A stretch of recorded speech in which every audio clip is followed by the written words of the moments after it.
काय सांगतात की माझ्या जीवनामध्ये सद्गुरूची कृपा कशासाठी गरजेची आहे, भगवंत मला प्राप्त आहे, सर्वांना माहिती आहे ती कथा. नामदेवांचा अधिकार जो तुम्हाला आहे तो आतापर्यंत मी सांगितला, मात्र तरी देखील त्यांना सद्गुरू कृपेची प्राप्ती आवश्यकता कशासाठी भासली सर्वांना माहित आहे की संत मानली आहे ती कथा की जिथे नामदेवांना कच्च मडके म्हणून म्हटलं गेलं.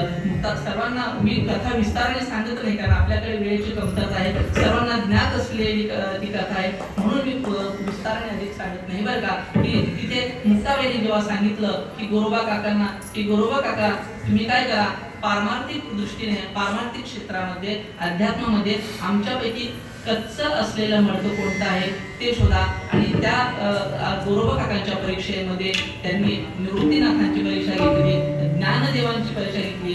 खरं सांगू का काय बघा आपल्या वारकरी संतांचं महात्म्य बघा, कुंभार समाजातली संत मात्र ज्ञानियांचा शिरोमणी असलेल्या ज्ञानदेवरायांची ते परीक्षा घेतात. जे साधक जे जपी तपी मोक्षाच्या मार्गासाठी कैवल्याच्या मार्गासाठी ज्या मार्गावर चालतात त्या कैवल्याचं साक्षात मूर्तिमंत रूप म्हणजे संत ज्ञानोबाराय त्यांची परीक्षा घेतात. कोण? गोरोबा काका. ज्ञानोबारायांचा अधिकार तुम्हाला सर्वांना माहित आहे, कैवल्याचा पुतळा प्रगटला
स्वरूप असताना देखील त्यांची परीक्षा कोण घेत आहेत तर गोरोबा काका घेत आहेत. आणि अशा सर्व संतांची परीक्षा घेताना नामदेवराय मात्र या परीक्षेमध्ये पास झाले नाहीत आणि त्यामुळे सर्व संतांची मांदी आईमध्ये एका विचित्र भावनेने जे आहे ना नामदेवरायांकडे बघितलं गेलं, त्यांना कच्च मडकं म्हणून जे आहे ना हिणवलं गेलं आणि त्यामुळे व्यथित झालेले खजील झालेले नामदेवराय तसेच रडत रडत भगवान पांडुरंग परमात्म्याकडे आले. ते म्हणाले, हे भगवंता, हे पांडुरंगा, मी लहानपणापासून तुझ्या सोबत आहे, निस्सीम भावनेने तुझी सेवा करत आहे, तू प्रत्यक्ष मला प्राप्त आहेस, तू माझ्यासोबत जेवण करतो, खेळतो, बागळतो. मात्र असं देखील असताना देखील काय झालं तर तिथे संतांच्या मांदी आईमध्ये मला कच्चा मडका म्हणून असं हिणवलं गेलं. काय बरं दोष आहे माझ्यात? त्यावेळी भगवंत सांगतात की वो नर कच्चा जो नहीं गुरु का बच्चा. बरं का? आणि वो नर सच्चा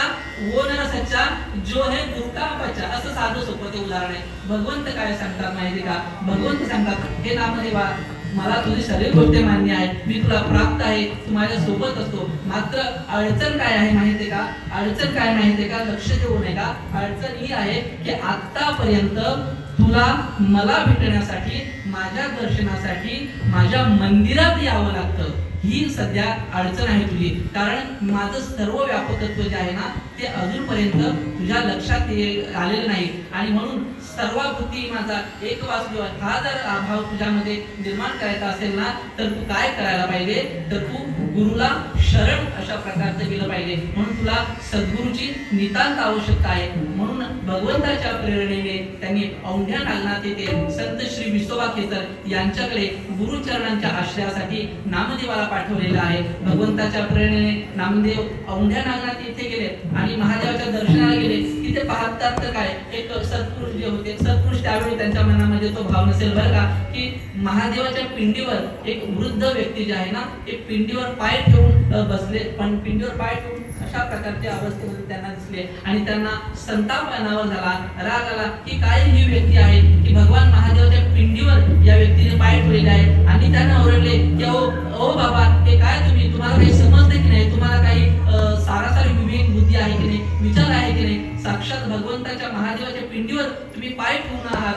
त्यावेळेस ते सत्पुरुष बोलले, विसोबा खेचर बोलले की बाळा, मी काय आहे, मी वृद्ध आहे, मी आजाराने त्रस्त आहे, जर्जर आहे, त्यामुळे माझ्या शरीरामध्ये हे त्राण उरलेलं नाही.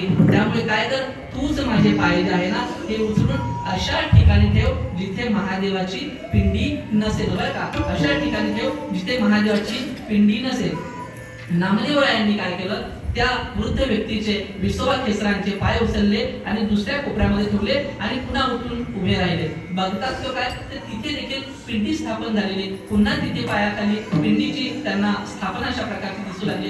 पुन्हा उठले, पुन्हा त्यांनी पाय उचलले, पुन्हा दुसऱ्या ठिकाणी ठेवले. असे करता करता 10-12 ठिकाणी ठेवलं आणि पाहतात तर नंतर पूर्ण गाभाऱ्यामध्ये त्यांना पिंडी आणि पिंडीवरती त्या व्यक्तीचे पाय अशा प्रकारचं स्वरूप दिसायला लागलं. त्यावेळी त्यांना व्हायचा तो बोध झाला. त्यांच्या लक्षात आलं की ज्या अर्थी या व्यक्तीच्या पायाखाली पिंड निर्माण होत आहे ना, या अर्थी ही व्यक्ती कोणी साधी भोळी व्यक्ती नाही, ही नक्कीच साधुत्व अंगी असलेली व्यक्ती आहे. त्यामुळे तिथेच त्यांना त्यांच्या साधुत्वाचा बोध झाला. अगोदर जो त्यांचा भाव होता ना की पिंडी खाली पाय, हा जो त्यांचा भाव होता ना, हा भाव नष्ट होऊन भगवंत महादेवाने साक्षात आपल्या मस्तकावर त्या सद्गुरूंचे चरण धारण केले.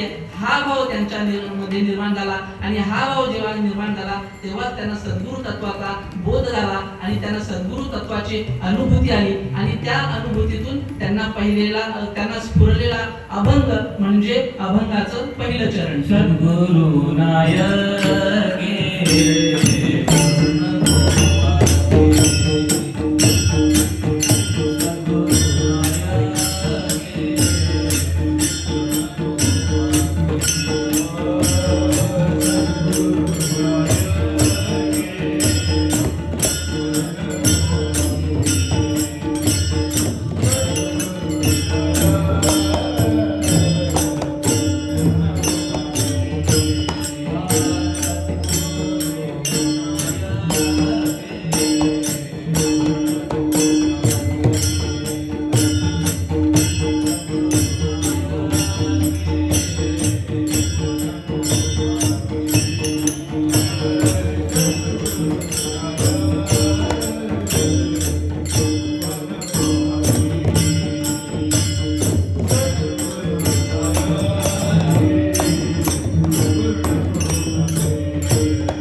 सद्गुरु नायके पूर्ण कृपा केली. काय केले त्यांनी तर निज वस्तू दाविली माझी मज, माझ्या आत्मस्वरूपाचं दर्शन जे आहे ना ते माझ्या सद्गुरुनाथांच्या कृपेने मजला झालेला आहे बरं का. या अभंगामध्ये सद्गुरू हा शब्द नामदेवराय जाणीवपूर्वक वापरतात बरं का. गुरुचे देखील प्रकार शास्त्रामध्ये सांगितले आहेत.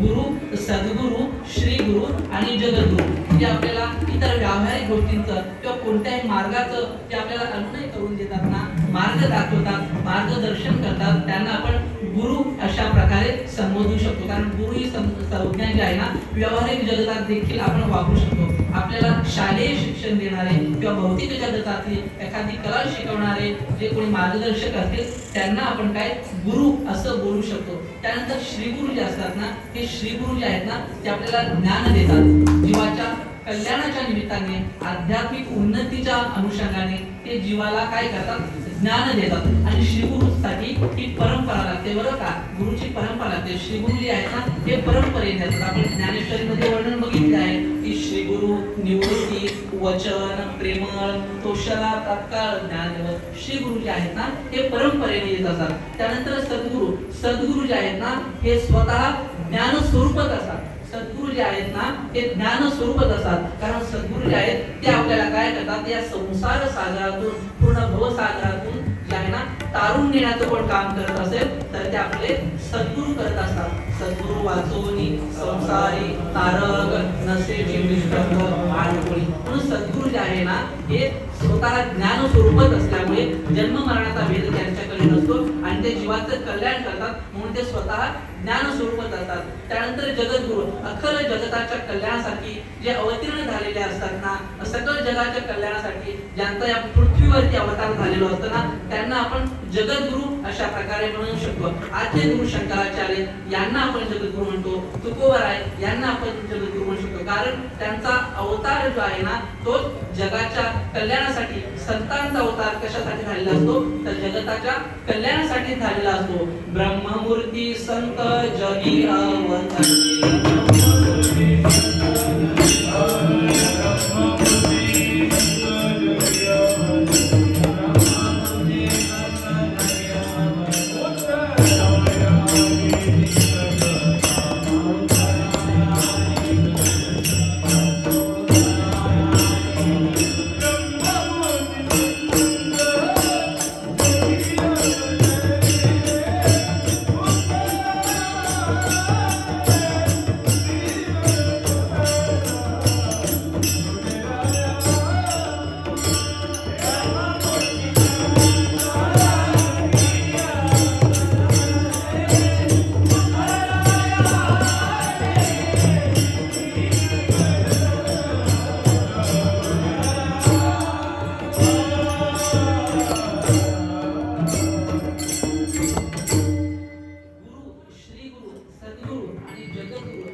नामदेवरायांनी काय सांगितलेलं आहे की माझ्या सद्गुरु नायकांनी माझ्यावर पूर्ण कृपा अशा प्रकारची केलेली आहे. काय केलेली आहे?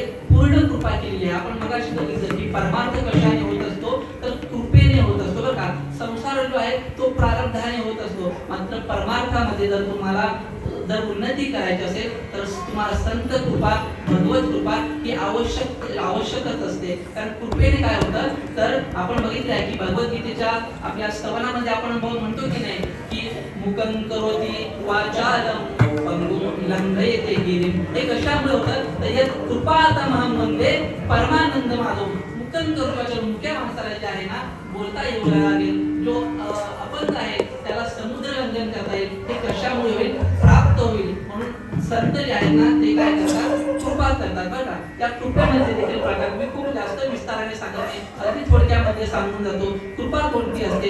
कृपा असते शब्द कृपा असते. शब्दाद्वारे सद्गुरू आपल्यावर कृपा करत असतात. त्यानंतर स्पर्श कृपा असते, नेत्र कृपा आणि संकल्प कृपा. शब्द कृपा म्हणजे काय की गुरुवाक्य आपल्या काना वचनाची भेटी सरिसाची बैकृती ते वस्तू होली होती कवणा एकूजो. गुरुवाक्य कानामध्ये त्याच्या पडलं रे पडलं की त्याला निज तत्वाचा बोध होतो. कसा बोध होतो? ज्ञानोबा माऊली सांगतात की साधू बोध झाला तो नुरोनियन ठेला गणित मुलाला अनुभव. कसा होतो? तर उदाहरण देखील पुढे सांगतात. कापुराच्या वाटी उजळलेल्या ज्योती निज ज्ञानाने जो आहे ना प्रज्वलित होतो. मात्र त्यानंतर काय होतं की कापुराच्या वाती उजळल्या ज्योती मग पुढे वाढत जाते का नाही ठाईन समाप्ती झाली जैशी म्हणजे निजतत्व बोधाचा आपल्याला आत्मसाक्षात्कार झाल्यानंतर माणूस जो आहे ना अंतर्मुख होतो ती झाली शब्द कृपा. त्यानंतर नेत्रकृपा. नेत्रकृपा म्हणजे सद्गुरू आपल्या कृपा कटाक्षाने जे आहेत ना आपल्या शिष्याला ज्ञान कृपा कटाक्षे ज्ञानिले आपुल्या पदी पैसे मिळे. तुकोबारायांनी आपल्या जी नेत्रकृपा आहे ना त्यांच्या शिष्या संत बहिणाबाई यांच्यावर नेत्रकृपा केली बरं का. त्यानंतर स्पर्शकृपा. स्पर्शकृपा म्हणजे सद्गुरू आपल्या मस्तकावर हात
आपल्या शिष्याच्या मस्तकावर हात ठेवतात किंवा मग आलिंगन देतात. लावणीया हात कुरवाळीला माथा सांगितले करावे. ती झाली हस्तकृपा. हाताने मस्तकावर जे आहे सद्गुरू कृपा करतात. त्यानंतर आलिंगन. आलिंगन आहे काय होतं की आलिंगना देता घडे मुक्ती सायुज्यता जोडे म्हणजे सद्गुरू काही काही अशा परंपरा आहेत की त्यामध्ये शिष्याला आलिंगन दिले जातं बरं का. आलिंगनाने कोणाकोणाला सद्गुरूने कृपा केली तर आपण पाहू शकतो की भगवान श्रीकृष्णाने जे आहे ना सुदाम्याला काय केलं आलिंगन दिलं आणि त्याचं दुःख दारिद्र्य जे काही आहे ते सर्व नष्ट केलं.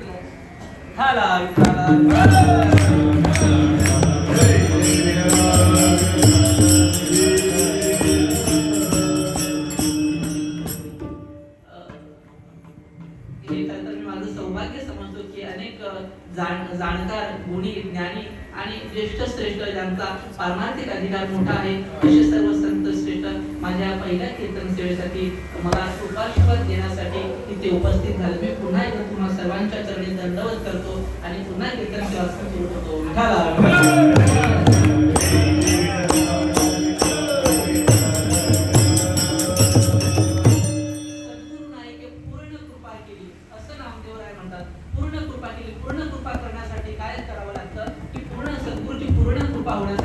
त्याला पूर्ण भावाने समर्पित व्हावं लागतं बरं का. आपण गेलो आणि सद्गुरूंनी कृपा केली असं होत नाही. गुरुच्या चरणावर आपल्याला भाव ठेवावा लागतो. भाव म्हणजे एखादी अशी वस्तू आहे का की आपण उचलली आणि सद्गुरूंच्या चरणांवर ठेवली तर तसं नाही बरं का. भाव म्हणजे काय आहे मन बुद्धी चित्त अहंकार यांचा एकत्रितपणा करून तो प्रेमयुक्त अंतःकरणाने तो भाव जो आहे ना सद्गुरूच्या चरणावर समर्पित करणं त्याला म्हणतात भाव समर्पित करणं. मग हे इतकं सोपं आहे का मला सांगा ना. मन बुद्धी चित्त अहंकार हे जे अंतःकरणाचे काही भाग जे आहेत ना ते इतके सोपे आहेत का. कारण मन अर्थ एकाहून एक बळी असे सगळे आहेत बरं का. शास्त्राने ज्या 10 सर्वात चंचल आणि अस्थिर अशा प्रकारच्या ज्या गोष्टी सांगितल्या त्यामध्ये मनाचा क्रमांक हा सर्वात वरती लागतो. मनो मधुकरो मेघो मानिनी मदनो मरुतो मा मदो मत्सो मर्कटो मकारा दश चंचला. ज्या मन नावावरून 10 चंचल गोष्टी सांगितलेल्या आहेत त्या चंचला गोष्टीमध्ये मनाचा क्रमांक हा सर्वात वरचा आहे. मग काय करावं लागेल याच्यासाठी तर ज्ञानेश्वरीमध्ये ज्ञानोबा राय सांगतात का बाबा मनासंदर्भाने तुम्ही काय करा. तू मन हे मीची करी माझे भजनी प्रेम धरी सर्वत्र नमस्कारी मद एकाते. तुम्ही काय करा मनाला काय करा माझ्या भजनाला लावा बरं का. माझ्या भजनाला लावा. समर्थ रामदास स्वामी देखील काय सांगतात मनालाच उपदेश करतात ना ते काय सांगतात मना सज्जना भक्ती पंखे लावे तरी श्री हरी पाविजे तो स्वभावे. बरोबर की नाही. मनाला काय करायला लागेल मनाला स्थिर ठेवण्यासाठी त्याला भगवंताच्या चरणी आणि आपलं संतांच्या चरणी जे आहे अर्पण करावं लागतं. आणि असा मन बुद्धी चित्त ओंकाराने समर्पित भावनेने जर आपला भाव आपण गुरुचरणाजवळ ठेवला ना, भाव गुरुचरणाजवळ ठेवला ना, की मग काय होतं, आपोआप देव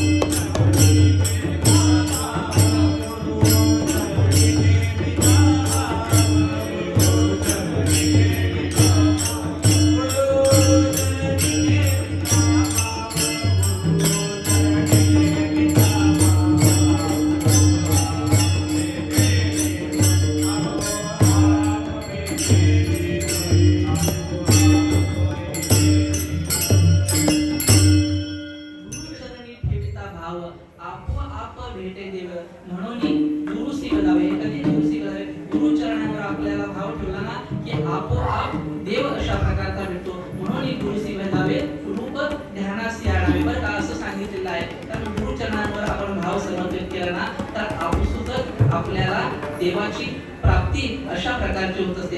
सद्गुरु नायके पूर्ण कृपा केली आणि त्याच्यामुळे काय झालं की निज वस्तू, कारण भाव समर्पित केल्यामुळे काय झालं की माझ्या अंतरातलं जे सुख आहे ना, ते शाश्वत सुख आहे ना, ते मला प्राप्त झालेले आहे. कशामुळे, तर या निज वस्तूचं ज्ञान जे आहे ना ते मला सद्गुरूंनी दिलेलं आहे. आणि ज्ञानाची ही ज्ञानमुद्रा जी आहे ना मोठ्या प्रेमयुक्त अंतःकरणाने सद्गुरूंनी मला दिलेली आहे. अभंगाचं दुसरं चरण.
अतिशय गोड आवाजामध्ये वाजवता. माझे सुख मज दाविये डोळा.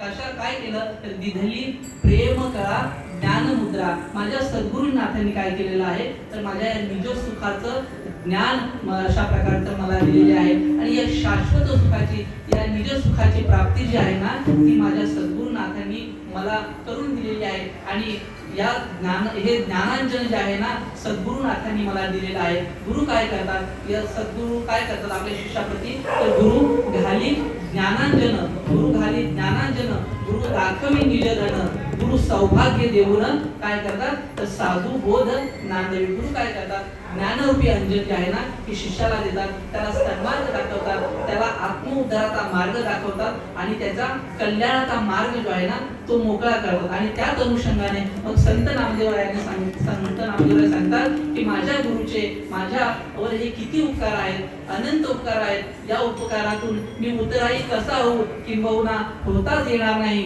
कारण माझ्या सद्गुरूंनी जे आहे ना माझं जन्म मरणाचं दुःख जे आहे ना हे टाळलेलं आहे. कारण सद्गुरूंनी मला जन्म मरणाच्या फेऱ्यातून मुक्तता करून दिलेली आहे. अभंगाचं तिसरं चरण.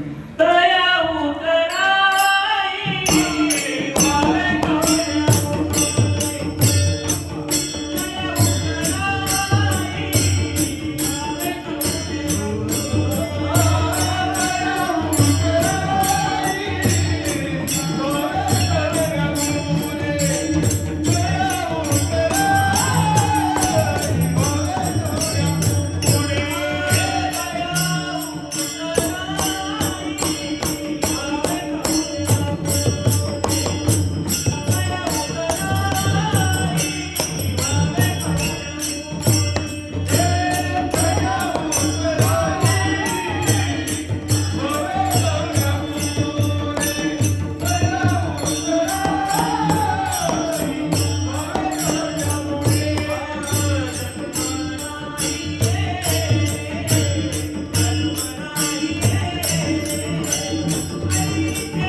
अनंत उपकार आहेत बरं का. माझ्या सद्गुरूंनी काय केलेलं आहे तर माझी जन्म मरणाच्या फेऱ्यातून मुक्तता केलेली आहे, सुटका केली आहे. असे अनंत असे उपकार जे आहेत ना माझ्या सद्गुरुनाथांनी माझ्यावर केले आहेत. आणि सद्गुरू जे आहे ना ते उपकारच करतात बरं का. 4 प्रकारचे जे परोपकारी जन जे आहेत ना शास्त्राने सांगितलेले आहेत बरं का. 4 प्रकारचे जे कोणते उपकारी तर संत विटप सरिता गिरिधरणी, संत विटप सरिता गिरिधरणी यांचं कार्य काय आहे तर परहित लागे सबनकी करणी. संत विटप सरिता गिरिधरणी परहित लागे सबनकी करणी. परोपकारी कोण आहेत तर संत आहेत बरं का. आपण अनेक ठिकाणी बघितले आहेत ना संत काय आहेत. संत उदार उदार भरले अनंत भांडार, संत उदार उदार भरले अनंत भांडार. किंवा उदार तुम्ही संत माय बाप कृपावंत, केवळ हा केला उपकार, केवळ हा केला उपकार काय वाढू मी पावणार. असं संत सेना महाराज म्हणतात का. संत सेना महाराजांचा अभंग आहे. आणि संत विटप त्यानंतर वृक्ष जे आहे ना हे देखील काय करतात आपल्याला म्हणजे फळ पान फुल या प्रकाराने ज्याने का लावणी ज्याने केली जो खंडावया घाव घाली की लावणी ज्याने केली दोघा एकची सावली वृक्ष. वृक्ष काय करतात की ज्याने लावला आहे त्याला देखील सावली देतात आणि जो आपल्याला तोडायला आलेला आहे त्याला देखील कोणताही भेद न करता सावली अशा प्रकारचे देतात. म्हणजे वृक्ष जे आहेत ना ते देखील काय आहेत तर परोपकार करणारे अशा प्रकारचे. त्यानंतर सरिता, सरिता म्हणजे नदी. नदी काय करते आपल्या मार्गामध्ये येणाऱ्या जे जे काही जीवजंतू आहेत प्राणी मात्र आहेत जे स्वतःच्या गर्भामध्ये आहेत त्यांचं देखील भरण पोषण करते. आणि जे नदीच्या किनाऱ्यावर आहेत ना जे जीव आहेत त्यांचं देखील जे आहे ना भरण पोषण करते. म्हणून नदी देखील काय आहे तर परोपकारी अशा प्रकारे. त्यानंतर धरणी माता, धरणी माता जी आहे ना आपल्या लेकरांचे सकल अपराध जे आहे ना ती पोटामध्ये करते. आपण पाहतो की नाही व्यवहारामध्ये आपला जरासा कोणाला धक्का लागला जरा कोणाला पाय लागला की आपण त्याला अरे काय करायला चालू करतो. मात्र धरणी माता आपण पूर्ण संबंध दिवसभर तिच्यावरून पादाक्रांत होत असतो. कधी कधी काही माणसांना सवय असते, कधी खूप वाईट सवय आहे की पाय आपटत चालणं. कधी पाय आपटू नये शास्त्राने सांगितलं आहे. धरणी माता आहे तिच्यावर कधी पाय आपटू नये. तरी हे सर्व अपराध जे आहे ना ते सहन करून धरणी माता क्षमाशील अंतःकरणाने आपणा सर्वांवर उपकार करत असते. म्हणून संत विटप सरिता गिरिधरणी हे जे 4 आहेत ना हे परोपकारासाठीच आहेत. आणि माझे सद्गुरू देखील काय आहेत तर त्याच प्रकाराने माझ्यावर उपकार करून काय केलेलं आहे तर जन्म मरणाच्या फेऱ्यातून सुटका केली आहे. जन्मा नाही येणे ऐसे केले. आपण बघितले जन्मा नाही येणे ऐसे का केले बरं. कारण जन्म जे आहे ना जन्माचे ते मूळ पाहिले शोधून दुःखासी कारण जन्म घ्यावा. संत तुकोबाराच्या 12 भंगामध्ये हे प्रमाण आहे का की जन्माचे ते मूळ पाहिले शोधून दुःखासी कारण जन्म घ्यावा. किंवा नाथ महाराज देखील म्हणतात की नाही की जन्म घेणे लागे वासनेच्या संगे त्याची अंगे घाले हरिरूप. म्हणजे वासना जी आहे ना ती जन्माचं मूळ आहे. आणि जन्म काय आहे ते दुःख रूप आहे. मग ही वासना कशाने नष्ट होते, वासना कशाने नष्ट होते तर वासनेचे बीज जळून जाईल कुठे संत चरण